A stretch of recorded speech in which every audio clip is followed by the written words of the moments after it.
안녕하세요, 군사돋보기입니다. 어제 영상을 통해 키이우 서북부에서 접근해오다가 우크라이나군에게 완전히 사면으로 포위되어 러시아군이 괴멸될 위기에 처했다고 말씀드렸는데요. 현재 전황을 보면 약간의 변화가 있는데 이곳에 우크라이나군 포위망에 갇힌 러시아군들이 필사적으로 탈출하기 위해 애를 쓰고 있다고 합니다. 현재 시각 3월 24일 여러 보도와 SNS 등을 통해 알려진 바에 따르면 키이우 서북부 지역에서 우크라이나군의 포위망에 갇힌 12,000여 명의 러시아군이 이를 빠져나가기 위해 안간힘을 쓰며 격렬한 저항을 하고 있다고 합니다. 그런데 이와 아주 비슷한 상황이 서부 전선 외의 키이우를 기준으로 하는 동부 전선에서도 발생했다고 하는데요. 이제 러시아군은 우크라이나의 수도 키이우를 중심으로 서부와 동부 양쪽에서 포위된 채 모두 괴멸될 위기에 처했습니다. 만약 러시아가 이 전투에서 승리할 경우 전쟁 자체에서 승리하고 우크라이나를 통째로 집어삼켰을지도 모른다 예상되었던 것이 키이우 전투인데요. 키이우를 포위해 총공세를 가하려던 러시아군 병력들이 오히려 목표물 바로 앞에서 거꾸로 포위 섬멸당할 위기에 처했는데 어쩌다 이렇게 된 걸까요?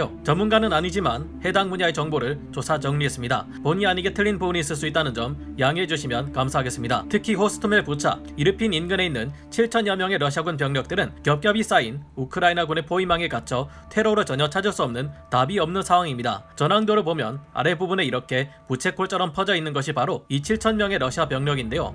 붉은색이 러시아 병력이고 하늘색이 우크라이나 병력인데 현재 수많은 우크라이나군의 기계화 부대와 보병 부대들이 북서쪽으로 러시아군을 밀어붙이고 있는 상황입니다. 러시아군 또한 이 전선에서 팽팽히 맞서며 여러 기계화 부대와 보병 부대, 공수 부대와 기갑 부대가 동원되어 맞서고 있지만 이미 많이 지쳐있는 데다 화력도 충분치 않아서 우크라이나군에게 밀리고 있는 상황이라고 합니다. 서북쪽에서 이곳으로 이어진 3개의 도로 축선을 통해 산발적인 보급이 이뤄지고는 있지만 보시다시피 거의 없다고 봐야 할 정도로 보급 차량이 부족한 상황입니다. 그래서 이곳으로 이어지는 도로 중 가장 아랫부분 서쪽 부조바 일대에 러시아군 병력 3,000여 명이 현재 이 40도로를 따라 뒤쪽으로 포위망을 돌파하고 우회해서 부차 서쪽에 있는 이 373 도로에 네미샤이우 일대 러시아 병력과 무슨 수를 써서라도 병력을 합치려고 있는데요. 우크라이나군의 외곽 포위망을 뚫으려 필사적으로 싸우고 있다고 합니다. 현재 공개된 전황도에서 이 지역에 대한 우크라이나군의 공세가 잠시 소강 상태에 접어든 것은 이 때문입니다. 러시아군이 죽을 힘을 다해 저항하자 서부로 진격하던 우크라이나군도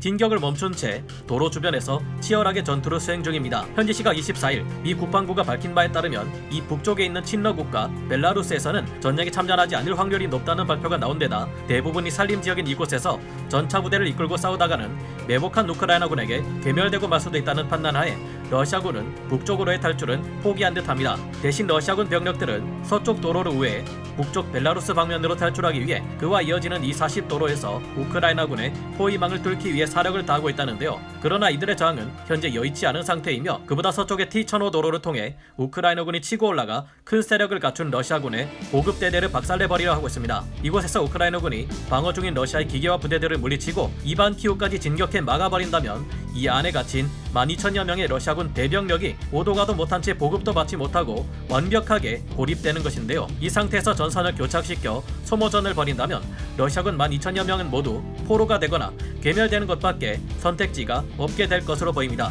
그리고 결국 이곳에 갇힌 포로들이 차후 러시아와 우크라이나와의 협정에 있어 러시아를 불리하게 만드는 중대한 이유가 될 것이라는 분석들이 군사 전문가들을 통해 나오고 있는 상태입니다. 동부 못지않게 키우 동부 지역에서도 우크라이나군이 놀라운 전과를 보여주고 있습니다. 갑자기 생각지도 못한 상황에 우크라이나군 또한 당황하게 된 모습이 상당히 재밌는데요. 당초 키우로 들어가는 바로 앞 동부 지역 브로바리에는 러시아군의 10개 대대 전술단 약 1만 명 정도의 대군이 대기 중이었습니다. 그런데 우크라이나군이 이들을 우회 후방에 있는 니진 지역과 프릴레프 지역을 공격하고 보급을 차단해버리게 되었습니다. 이로써 브로바리 지역에서 키우를 치르던 러시아군은 체르니히우와 니진, 수미에서 이어져오는 보급을 전혀 받을 수 없게 되었습니다. 그래서 이를 구원하러 가기 위해 북쪽 체르니히우를 뚫지 못하고 있던 러시아군이 그 앞을 가로막고 있는 우크라이나군을 우회해 남쪽으로 내려왔고 동쪽으로도 진출했습니다. 그런데 불과 하루가 지나자 이들의 시도는 실패로 돌아갔는지 움직임이 사라졌습니다. 그리고 이 체르니히우에서 러시아군을 막고 있던 우크라이나군의 주력 부대인 제1전차 여단이 니진으로 내려와 브로바리에 대기 중이던 러시아의 대대 전술단 병력을 상대로 결전을 벌이기 위해 준비하고 있었습니다. 그리고 남하에 내려오는 우크라이나의 제1전차 여단을 막기 위해 러시아군 또한 도로와 야지에 지뢰를 매설하고 방어선을 구축하고 있었습니다. 그런데 현지 시각으로 23일이 되자 키우에서 나온 우크라이나군 병력이 동쪽으로 너무 빨리 진격해오자 준비가 덜 된 러시아군 부대는 하루에만 30km나 되는 거리를 도망쳐왔는데요. 이 후방에는 북쪽 체르니히우에서 니진으로 내려온 우크라이나군 제1전차 여단이 있었는데 같은 우크라이나군의 공격에 밀려 너무 빨리 러시아군이 니진 쪽 모스티슈 방면까지 도망오자 야야 이거 뭐야 벌써 왔냐? 아직 준비 안 됐는데 하고 당황하게 된 것입니다. 이렇게 되자 도망 나온 러시아군은 전력이 일부 분산되며 흩어졌고 결전을 치르려 했던 우크라이나군은 곳곳에 흩어진 러시아군 소탕 작전을 벌여야 하게 되었습니다. 키우에서 진격해 나온 우크라이나군과 니진 지역으로 내려온 우크라이나의 제1전차 여단 사이에 갇힌 동부 지역의 러시아군들도 서부 지역과 마찬가지로 포위된 채 섬멸될 위기에 처한 것이 지금까지의 상황인데요. 예상보다 러시아군이 너무 빨리 쉽게 무너지는 모습을 보이며 어쩌면 이 거대한 전쟁에서 가장 중요한 전투였던 키이우 전투가 조만간 끝이 나게 될지도 모르겠다는 전망이 군사 전문가들을 통해 나오고 있는 상태입니다. 서부 지역뿐만 아니라 동부 지역에서도 러시아군이 포위되어 포로가 될 지경에 이르렀으니 우크라이나는 갑자기 대규모 포로 수용소를 어떻게 마련해야 할지 고민이 클 것 같은데요. 이 같은 현상 이후 우크라이나와 러시아 협상에서 도움이 되어 러시아가 전쟁을 끝내고 빨리 철군하는 데 도움이 되기를 바라봅니다. 오늘 군사 돋보기 여기서 마치고요. 다음 시간에 다시 돌아오겠습니다. 감사합니다. 영상을 재밌게 보셨다면 구독, 좋아요, 알림 설정 부탁드리겠습니다.